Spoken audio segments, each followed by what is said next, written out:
नमस्कार दोस्तों, मैं हूं आपके साथ कृपा शंकर और आज बात कर रहे हैं एक महत्वपूर्ण सब्जेक्ट पर, एक महत्वपूर्ण मुद्दे पर। अगर आपको कोई परेशानी है, कोई तकलीफ है या कोई बीमारी है तो आप क्या करते हैं? अमूमन आप अपनी तकलीफ डॉक्टर से कहते हैं और इलाज लेते हैं, और सरकारी अस्पताल में तो इलाज बिल्कुल निःशुल्क है। लेकिन सोचिए, बेजुबानों के लिए कितना तकलीफ और मुश्किल भरा होता है। हम बात कर रहे हैं राजस्थान में पशुओं के हाल की।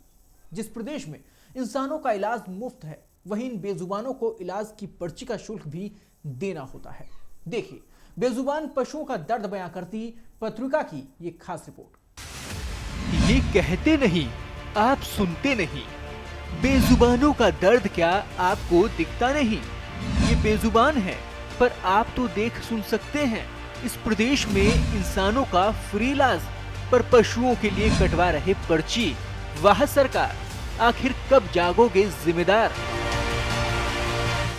प्रदेश की कांग्रेस सरकार ने इंसानों के लिए सरकारी अस्पतालों में सब कुछ निःशुल्क कर दिया है।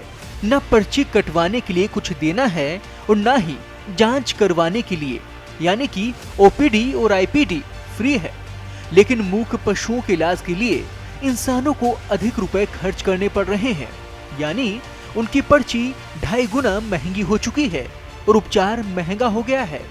गौरतलब है कि गत वर्ष प्रदेश के पशुपालन विभाग ने 1 अप्रैल से पंजीकरण शुल्क सहित अन्य शुल्क बढ़ा दिए हैं।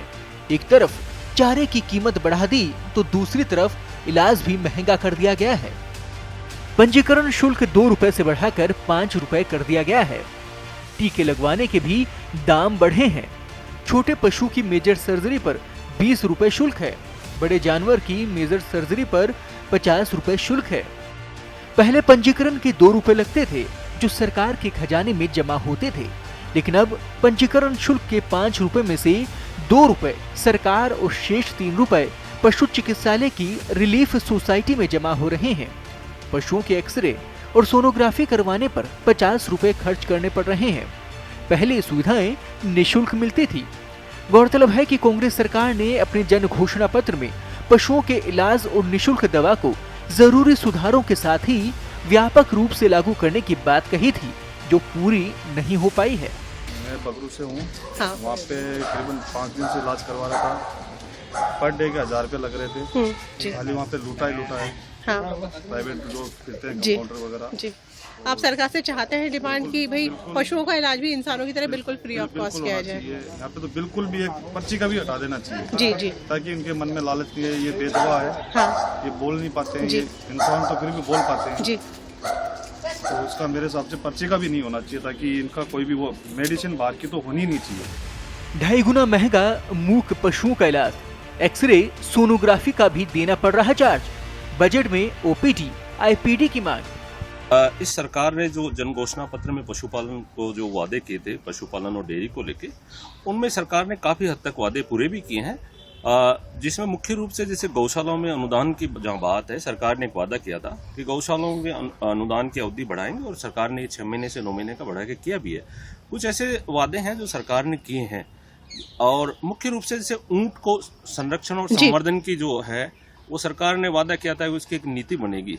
नीति हालांकि अभी तक नहीं बन पाई है, लेकिन सरकार ने कुछ हद तक जाकर जो है मादा ऊंट और उनके जो बच्चे हैं उनके लिए आर्थिक रूप से एक मदद की है। और जहाँ तक है, इस सरकार की सबसे बड़ी उपलब्धि ये रही है कि इस सरकार ने जो है वो पशुओं के लिए भी निःशुल्क दवा योजना पूरे प्रदेश में लागू कर रखी है, और इससे किसानों और पशुपालकों को निश्चित रूप से बहुत फायदा भी मिल रहा है। मुख्यमंत्री बजट घोषणा 2021-22 के तहत पशु चिकित्सा रिलीफ सोसाइटी का गठन किया गया है। जो पैसा पंजीकरण शुल्क से आ रहा है, उसे सोसाइटी में जमा किया जा रहा है, जिससे पशु चिकित्सालयों चिकित्सा सुविधा और बेहतर हो सके। लेकिन हालात ये हैं कि ग्रामीण इलाकों में पशु चिकित्सक ही नहीं है। ऐसे में ग्रामीण निजी वेटरनरी डॉक्टर्स के पास जाने के लिए मजबूर हैं। पशु चिकित्सा संस्थान के जरिए लगाए जाने वाले हर पशु चिकित्सा शिविर के लिए 2000 रुपए का शुल्क निर्धारित किया गया है।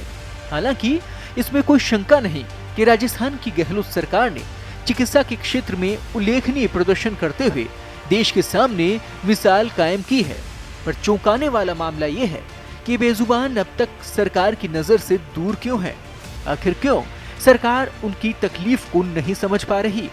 उम्मीद करते हैं हमारी इस रिपोर्ट से जिम्मेदारों की आंखें खुलेंगी और उनके लिए सुविधाओं का विस्तार होगा।